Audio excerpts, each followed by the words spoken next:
Let's talk some high school football. It's week 8 on the schedule. I'm Fox23 Sports Director Nathan Thompson, along with Tulsa World Sports Editor Barry Lewis. And we're going to go over Barry's column in the Tuesday edition of the Tulsa World, the top 5 games. You can get it in the Tuesday edition of the Tulsa World or on okprepsextra.com. Some great matchups here. Your top game, also the Fox23 game of the week. What a matchup we have here. Muskogee, ranked number 1, undefeated on the season, at number 3 Sand Springs. Sandites are undefeated in district play. Yes, a chance for Sand Springs to really make a statement.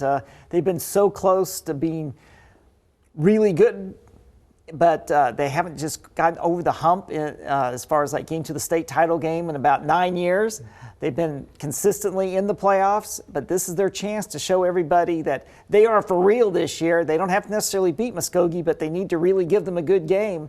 And I think they definitely have that capability. Muskogee's Muskogee, defending state champions.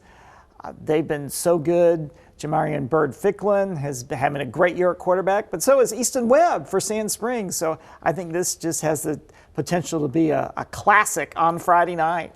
In game number 2, we go to District 4A3, number 1 Wagner on the road at 7th-ranked Grove.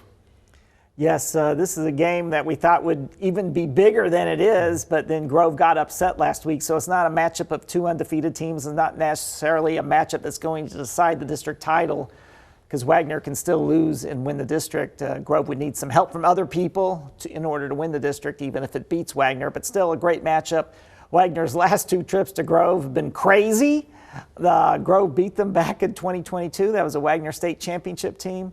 And Grove even played Wagner pretty well last year at Wagner, even though Wagner wound up winning pretty solidly, but only losing by 21 to Wagner. That's still pretty impressive as what happened last year. This year, Wagner's closest game was last week in a 21-point win against Cushing. But Wagner-Grove, I think that's a great matchup, and it's a chance. Can Grove bounce back from the disappointment of losing last week against Miami?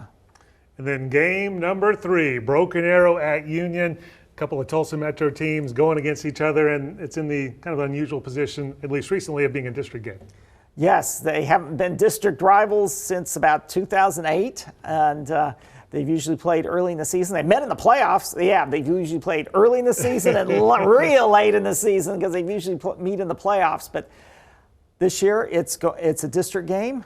And the stakes are high. Broken Arrow really needs a win after losing against previously winless Norman North last week. That really hurts Broken Arrow's playoff position unless they can make up for that with a win at Union, which is a really tall task. Union has beat Broken Arrow last year. In fact, they've won the last 6 games in the series. Union seems to be back on track right now. They've been relying more on the running game lately than Shaker Reisig's passing, which is sort of interesting since Shaker is arguably one of the state's best quarterbacks, Boston College commit. I think Broken Arrow has the capability of pulling off an upset, but it's really hard to see them coming away with a win at Union. And then game number 4, McAllister at Booker T. This is a matchup of 2 teams undefeated in district play, and the Hornets have been looking good on Dan Bitson's first year as head coach. Yes, very good. It's not quite, but almost the first scenario, because Booker T missed the playoffs last year when they couldn't even finish in the top 6 in an 8-team district. Mm-hmm.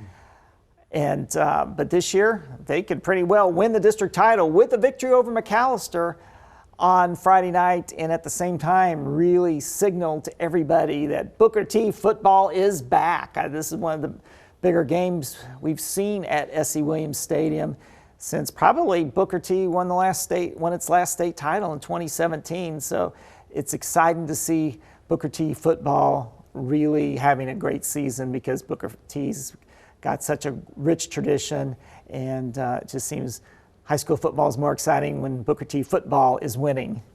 Definitely. And rounding out the top 5, go back up to Class 6A1, Muskogee on the road at Bixby. The Spartans, after losing that season opener to Owasso, have just been cruising along. So a tall task for Mustang going into Bixby. Bixby looks like it's back to being its juggernaut self. In most years, you'd say, yeah, they're the favorite to win the state championship, except Owasso's in the way this year. But Bixby is really looking strong. It's going to be tough for Mustang probably to even keep it close, but it's a matchup that at least looks good on paper. You've got Bixby 6-1, Mustang 5-2, and each of these teams faces a really challenging final 3-game stretch that will help them going into the playoffs. All right, that's the top 5. You can get that again in the Tuesday edition of the Tulsa World. You can also get it on okprepsextra.com. Pick up a paper every day of the week, every week, right? Especially on Saturday, we'll have the game scores and the game recaps, all the great pictures from the Tulsa World photography staff. And I say it every week, but the OK Preps Extra, great website for high school football. As far as Fox 23, our game of the week, like your top game, Muskogee at Sand Springs. A lot of programming notes for us here on Fox 23 this Friday because we have first, the World Series coverage of there starts at 6 o'clock. Then after the World Series, we have a college football game. So Fox 23 News at 10, that'll be live streaming. And then we will also have we won't have a 6 o'clock news, so our live preview from Sand Springs will be about 5:45. So make sure you stick around to watch that. And if you can't catch the live streaming newscast, we will put it on fox23.com on the sports page. You can also click on the High School Football Tonight icon for all of our highlights from this week and all season long. All right, hope you have a great week.